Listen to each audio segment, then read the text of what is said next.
We are flying an R-44. We're a little bit southwest of Austin right now. I'm with Steve and Jennifer. They own a little company called Lone Star Helicopters, based out of Lago Vista, Texas. Oh, and nothing's little in Texas. We're a big company. A massive company. I think needless extravagance is a big part of the helicopter experience. One of my favorite things is to fly our R-44 to go get pie.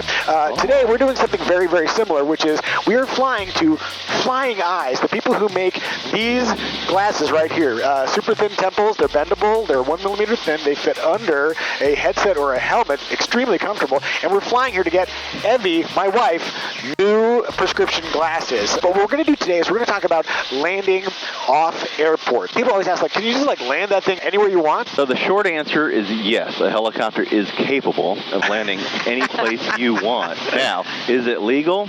Unless there's some other kind of city ordinance or regulation, noise abatement thing. Maybe BLM has a rule in other areas that you can't land, then you can't. But for the most part, as long as you have landowner permission, you can land. LA County, you can't land a helicopter on the ground there. But most places, especially Texas, seem pretty chill. Now, right now, we're circling our landing spot, doing like a high recon and a low recon. Steve, talk us through what are you looking for to make sure we've got a safe landing spot? So, at airports, airplanes do the same thing, but we fly traffic patterns, and we're looking for essentially the same things. When we're flying off airport, we're looking for, hey, where's the wind? Do we have any obstacles? We're looking at the type of terrain we're going to be landing at. Looking for areas that if we have an issue going in there, are there forced landing issues? Yep. We're going to look at our pathway to get in there, our pathway to get out of there, and then, hey, what type of approach are we going to do? We've got a choice of shallow, normal, steep approaches. So off-airport landings that are just, maybe a little bit confined or an open area, we're just going to do our normal approach in there, and we're going to be looking for not only those obstacles that we looked at in our high recon while we're circling, but we're going to look for the same things on our final approach. If we see something we don't like, we're going to do a go-around and find a different place or try a different angle at it. How might you approach this from a wind perspective? So right now, we've got the wind a little bit out of the south. I'm going to come in this way, and I'm pretty much going to point the nose into the wind because we can. And so I'm looking at my target right now, and we're going to come down in there. I've got my angle right now. I'm looking for, we've got power poles, which means we have power lines. I'm looking for any towers that might be sitting up off these buildings as well. Right now, we're approaching from the north. We're coming to the south. You'll see that my nose is a little bit off-centered, if you will. So what I'm doing is what's called crabbing into the wind. So I'm just keeping the nose into the wind, kind of like you would in sailing. Yep. And I said that like I sail. I don't sail. But you made it sound good. Now what I'm going to do is I'm going to start turning into our landing point here. And we'll bring it right on in. It seems like we have more than enough power. There we got Dean down there, the head honcho of Flying Eyes. Nice. And now how's this look in terms of width? How much width do you need to feel comfortable? So from area for the blades or anything like that, I mean, this is a very large area.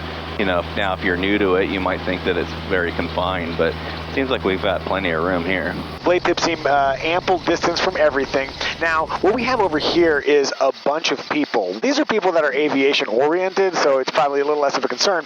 But have you had any challenges landing in places where people want to get up close? And maybe, I think we've all seen videos of dude walking by tail rotor, that kind of thing. Yeah, we do tours, and we do tours at events, festivals, and those are the number one places that people would want to run up to the helicopter or get out and run backwards. So, when we're doing those type of events, we always have ground crew that is loading and unloading people to kind of help prevent that. Can I tell you a crazy story? Yes. We went to go take our helicopter to Pie one day over at the Julian Pie Company. It's a famous place where you can land helicopters. They've got a windsock and everything they expect. It's a pie place. It's a pie place. Yeah. Got a huge space. And there's a guy sitting in my helicopter. It never occurred to me that somebody would be so ballsy to get into a helicopter that they do not own. Anyways, I ran over and I made a scene, and it was great. And I think a guy took video of it and put it on TikTok. So you'd have to really, really look to find it. But it was the craziest thing I've experienced. When the helicopter's on the ground in an off-airport environment, are there any steps you take to make sure people don't mess with it? Wherever we go, we try to go places that we know it's going to be relatively safe and that people are going to respect it. Some of the places we go to or have gated off areas, particularly for us to land. Other than that, we sit somewhere where we can actually keep an eye on the helicopter as well. There are so many different considerations that you might not think about until you actually start doing those off-airport landings, where it can be a little bit, complicated. And another thing, you need to look at your weight and balance. You need to look at your performance, because when you're coming in the confined areas, there comes a point, whether it be the wind dies down or you try to go into an out-of-ground effect hover or you're being blocked by obstacles, that you're going to lose that extra efficiency, which we call effective translational lift. Once that happens, your power demand goes up exponentially. You are a masterful segue artist, because we're going to go and get our glasses, and when we come back out, we're going to talk through how do we leave here in a way that does not put us on the Blanco Lirio channel. We are going to have to leave you on the ground. I'm going to start a new life at Flying Eyes World Headquarters. All right, let's shut her down and get some glasses. All right. Excuse me, you can't park here? How you doing? Good to see you.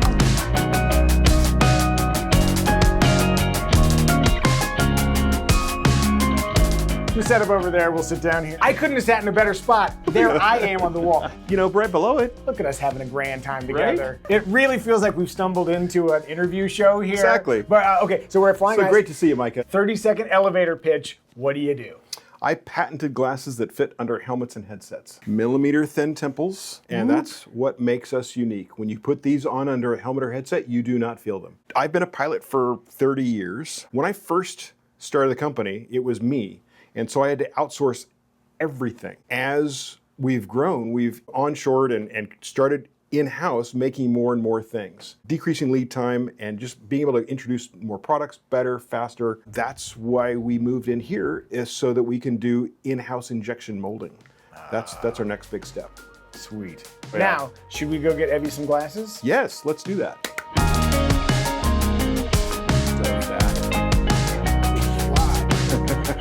One big thumb up. Clip-on laser protection? You can't laze me. I'm unlazeable.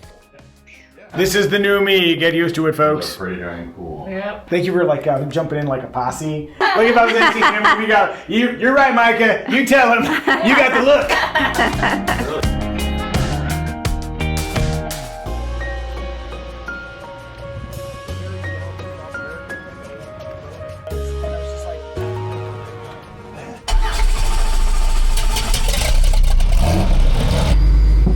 I think that was a pretty successful trip to the Flying Eyes factory, everybody. Steve, you look pretty fly over there. What'd you go with? The Kingfishers again, but it's got the new improved nose piece. Let's talk about leaving here. How do you leave a confined space like this? What I'm thinking about here is I don't feel like we have enough power with all of us on board on this high density altitude day in midsummer Texas here to go straight up and out. But we're going to do what I call what the FAA calls the 40 knot nose low attitude. So we'll back up just a little bit, and as we start to pull power, we're going to just nose forward just a bit to start getting our dirty turbulent air behind us and start getting into some clean undisturbed air, which will help us pop up over the trees. Once we're over the obstacles or the trees, we're going to hold our power and we're going to go for speed. Nice. And I'm going to quickly look out here to make sure that back camera's running, because that's going to be the angle on this one.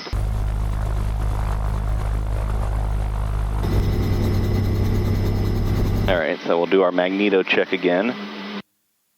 You definitely want all the power available. If you're missing on one mag or something like that, you're just not going to have the most adequate power.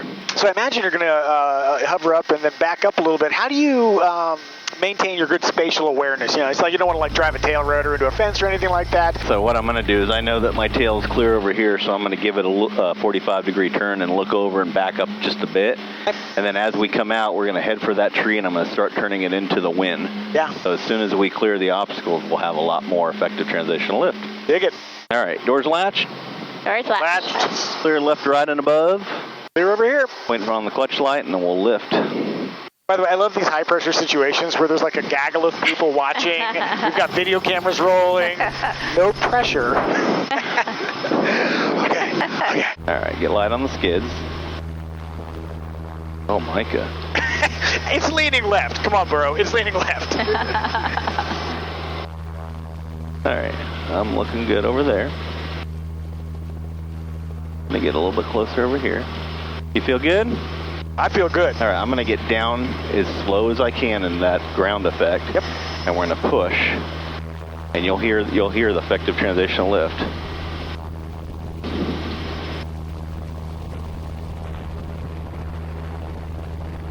There we go. We've cleared an obstacle, and now we're gaining airspeed. There we go. Clear towers, clear pulls, sides outside, and off we go. The system works. That felt pretty good. Yeah, it wasn't bad at all. It's the density altitude right now is just here alone.